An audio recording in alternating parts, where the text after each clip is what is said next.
Hello friends, welcome to my channel Educare Assam.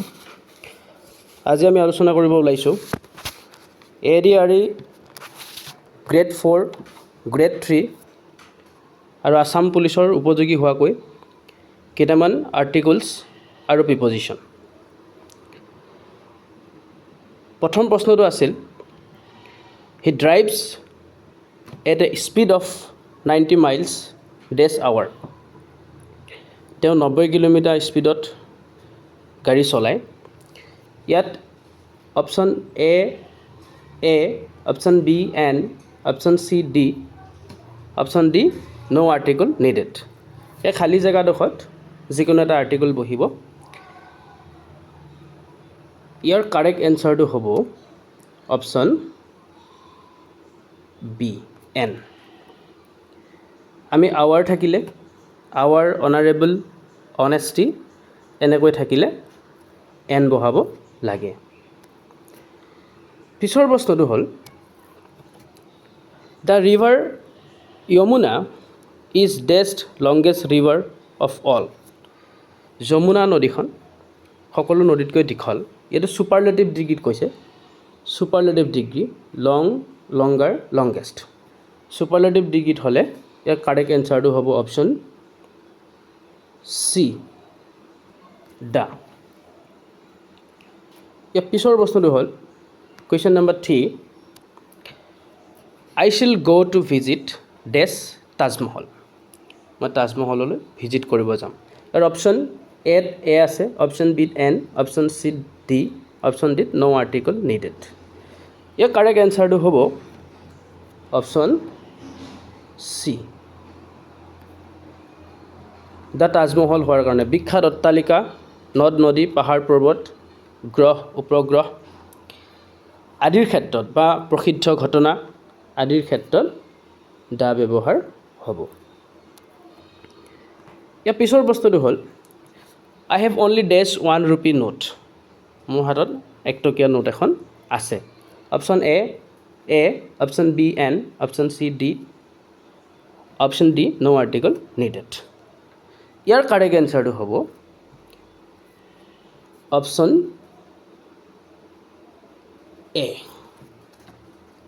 এ হ'ব ONE1 university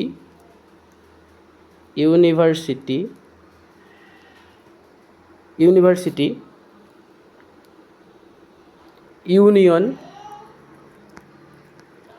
আদিৰ ক্ষেত্ৰত আমি কি কৰিম? এ ব্যৱহাৰ কৰিম।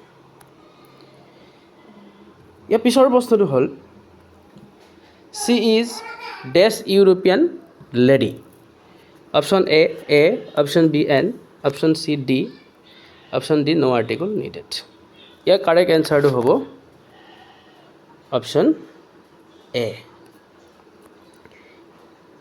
ইউৰোপিয়ান, ইউনিভাৰ্চিটি, ইউনিয়ন এইবোৰৰ আগত এ ব্যৱহাৰ হ'ব। ইয়াৰ পিছৰ বস্তুটো হ'ল the seminar will be held dash Sunday. নিৰ্দিষ্ট দিন আৰু বাৰৰ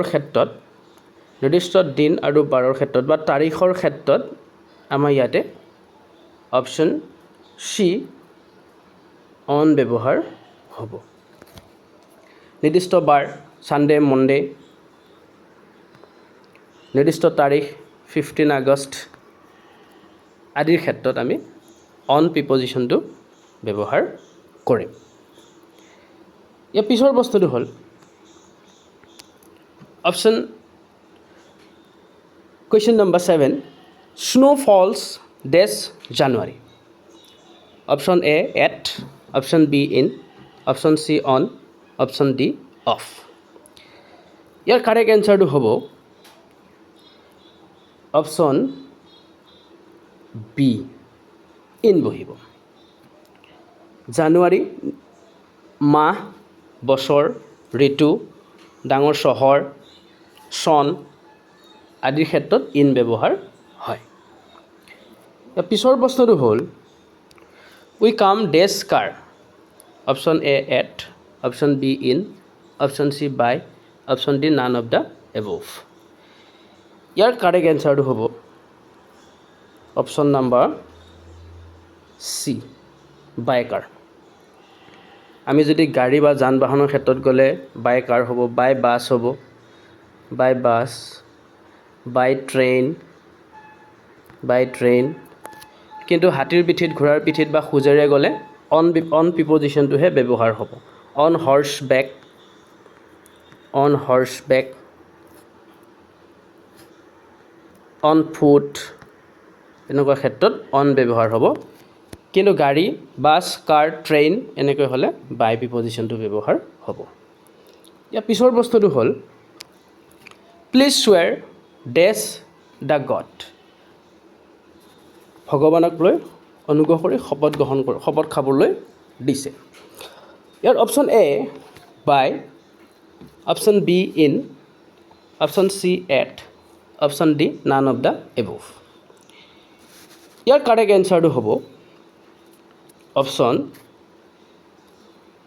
এ বাই বহিব মানে শপত লোৱাৰ ক্ষেত্ৰত শপত বাক্য পাঠ কৰাৰ ক্ষেত্ৰত আমি বাই প্ৰিপজিশ্যনটো ব্যৱহাৰ কৰিব পাৰোঁ জোখ মাখৰ ক্ষেত্ৰত আমি বাই প্ৰিপজিশ্যন ব্যৱহাৰ কৰিব পাৰোঁ যেনে 10 feet by 10 feet এনেকৈ মানে মেজাৰ জোখ মাখৰ ক্ষেত্ৰত আমি বাই প্ৰিপজিশ্যন ব্যৱহাৰ কৰিব পাৰোঁ শপত বাক্য পাঠ কৰাৰ ক্ষেত্ৰত বাই প্ৰিপজিশ্যন ব্যৱহাৰ কৰিব পাৰোঁ ইয়াৰ পিছৰ প্ৰশ্নটো হ'ল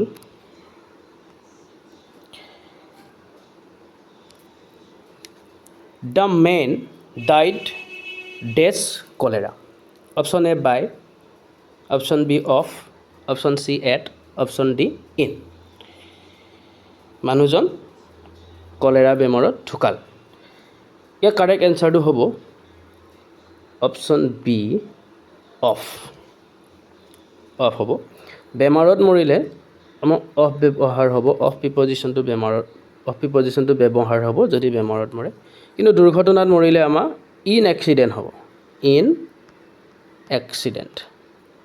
এক্সিডেণ্ট আমি ব্যৱহাৰ কৰিব লাগিব ধন্যবাদ থাকিল বন্ধু বান্ধৱীসকল ইয়াৰ পিছৰ খণ্ডটো আমি চিননিম আৰু এণ্টনিমছৰ ওপৰত বনাম যদি আপোনালোকৰ ভিডিঅ'টো ভাল লাগে চেনেলটো ছাবস্ক্ৰাইব কৰি দিব আৰু আহি থকা ভিডিঅ'সমূহ চাব পাৰিব থেংক ইউ